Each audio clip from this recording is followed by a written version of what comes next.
नमस्कार. वॉर्ड क्रमांक 17 मधनं मी आणि पूनमताई निवडून आलो. माझ्याबरोबर नगराध्यक्ष म्हणून अमोलजी मोहिते हे निवडून आले. मला वॉर्ड क्रमांक 17 मधल्या सर्व नागरिकांना मला एवढंच सांगायचं आहे, आम्हाला तुम्ही भरभरून मतं दिली, भरभरून प्रेम केलं. माझ्याबरोबर पूनमताई असू दे, अमोल मोहिते असू दे, ह्यांना बी भरभरून मतं दिली. आणि आमचे नेते श्रीमंत छत्रपती नामदार आणि आमदार शिवेंद्रराजे भोसले यांच्यामुळं आम्ही निवडून आलो. आणि वार्ड क्रमांक 17 मधले सर्व नागरिक आणि सर्व माझे माता भगिनी, सर्व ज्येष्ठ, सर्व युवक यांच्यामुळं आम्ही निवडून आलो, एवढंच मला आणि पूनमताईला भान आहे.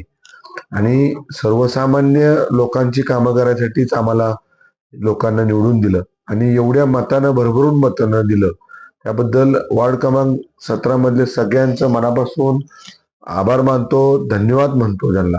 पण इथून पुढं ज्या वार्डातली कामं आहेत, मी लोकांना वचन दिल्यात, पूनमताई असू दे, मी असू दे, 100% आम्ही दोघं मिळून करणार.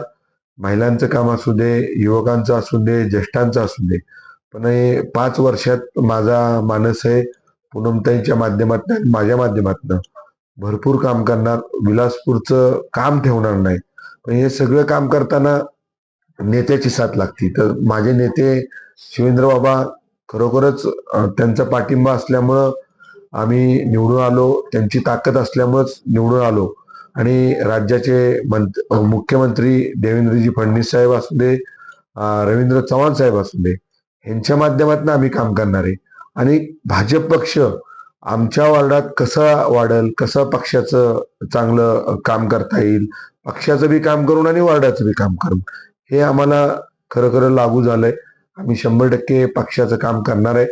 आणि वार्डातल्या सर्वसामान्य माणसांचं मी 100% काम करणार आहे. मला खात्री आहे आपल्या वार्डातल्या लोकांचं काम करायला लोकांना आपल्याला निवडून दिलंय. पुन्हा एकदा वार्ड क्रमांक 17 मधल्या सर्व नागरिकांचं मनापासून हात जोडून पाया पडून सगळ्यांचे मनापासून आभार मानतो आणि माझे 2 शब्द संपवतो. जय हिंद, जय महाराष्ट्र. धोरण काय असेल प्रभागात, आता नवीन प्रकल्प उपक्रम काय असतील? प्रभाग माझा स्वच्छ असावा हा माझा खूप मानस आहे. म्हणजे माझा प्रभाग लोक बघायला येतील हा विषय. लाईट, गटर, पाणी हे कंपल्सरी सगळं करायला लागतंय. पण लोकांना पाण्याचं सोय एकदम 36 कोटीची स्कीम आहे 12 जणांना दिलेली, ती आम्ही चांगल्या पद्धतीने चालू करून देऊया आणि स्वच्छता ठेवूया. आणि महिलांसाठी जितकं आपल्याला जे काय प्रशिक्षण केंद्र काढायला लागेल, बाकीच्या गोष्टी असतील, युवकांसाठी मी काय करायसाठी करेन. पण माझ्या वार्डात काही एक ठोस काम करेन आणि सर्वसामान्य लोकांसाठी मी काम करेन. मी बी आणि पूनमताई सर्वसामान्यांच्यातला माणूस आहे. पूनमताई बी महिलांच्या बचत गटात काम करते. पण ते आम्ही बचत गटातल्या महिलांना कसं रोजगार मिळेल, कसं माझ्या वार्डातली लोक कामाला लागतील, कशी मदत करतील. आणि मुलांना, जे गरीब मुलं आहेत त्यांना शाळेतले फी नसेल, काय नसेल, मी समाजसेवा राजकारण आता नगरसेवक आम्ही झालोय, लोकांच्या आशीर्वादानं झालो. पण समाजसेवा ही माझी चालू राहणार आहे आणि मी बंद करणार नाही. माझी बरोबर पूनमताई बी करल. खरोखरच माझ्या बहिणीनं चांगलं मतदान तिला बी झालं, मला बी झालं. आमच्या मतात फक्त 100 मताचा फरक आहे. लोकांना आम्हाला दिलंय त्यात आम्ही कमी पडणार नाही, एवढंच मला सांगायचं. इतर काम तुम्ही करतच आलाय, लाईट असो, पाणी असो, या सगळ्या गोष्टी.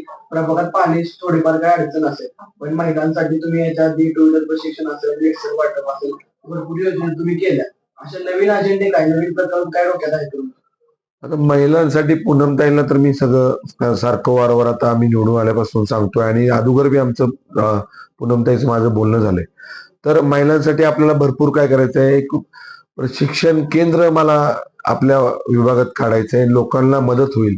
काहीतरी तिथं उद्योग चालू करायचं, मोठं केंद्र काढल्यानंतर तिथं काहीतरी उद्योग आणून बाबा माझ्या वार्डातल्या लोकांना, महिलांना उद्योग मिळेल असं प्लॅनिंग करू. आता लाडकी बहीण तर माझ्यासारखं कोणीच काम केलं नाही असं मला वाटतं.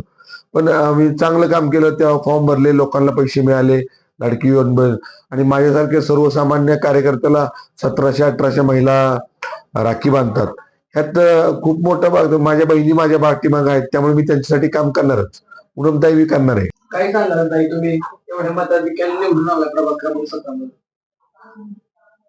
सांगायचं झालं तर खरंच लोकांचे खरंच तेवढं प्रेम पण आहे आणि तेवढे आशीर्वाद आहेत.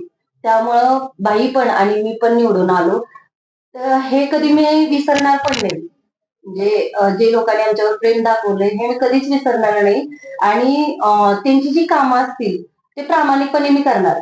बाई, एक प्रश्न असा आहे की आपण शून्यातून विश्व उभं करणं जे म्हणतात तसं शून्यातून विश्व उभं केलं. तर तुमचा हा जो जीवन प्रवास आहे त्या प्रवासामधनं तरुणांना सुद्धा प्रेरणा मिळते. तर ह्या युवा पिढीला तुम्ही काय सांगाल? काही नाही, ह्याला हे सगळं शून्यातनं विश्व उभं करायला माझे नेते शिवेंद्रराजे भोसले यांचा खूप वाटा आहे. आणि माझे कैलासवासी नंदकुमार भोईटे, माझे मामा म्हणून त्याला मी म्हणतो. म्हणजे ज्याचा सपोर्ट असतो ते माणसातला माझे नंदकुमार भोईटे आणि नितीनराजे शिर्के म्हणून माझे मामा म्हणून मी त्याला सांगतो. यांचा मला सपोर्ट आहे. आणि बाबांच्या माध्यमातून जे काय आम्ही मोठं झालो हे सगळं बाबांच्या माध्यमातून. पण माझ्या बरोबरचे कार्यकर्ते, माझ्या बरोबरचे मित्र हे बी मोठे व्हावे माझी इच्छा आहे. आणि शून्यातनं का सांगतो, खरोखरच शून्यातनं विश्व निर्माण केलं. मी सातारला राहायला आलो तेव्हा माझ्याकडे काही नव्हतं.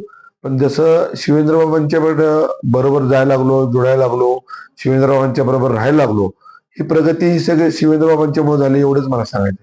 नेता चांगला पाहिजे. असं नेता चांगला असलं तर सगळं चांगलं होतं. पण माझे नेते खरंच मनापासून म्हणजे छत्रपतींचे वंशज आहेत. ते मनाचे बी छत्रपती आहेत आणि स्वतः तर छत्रपती आहेत. पण दानत असती आणि कार्यकर्त्याला मोठं करायचं एक शिवेंद्रबाबाच करू शकतात, मला खात्री आहे.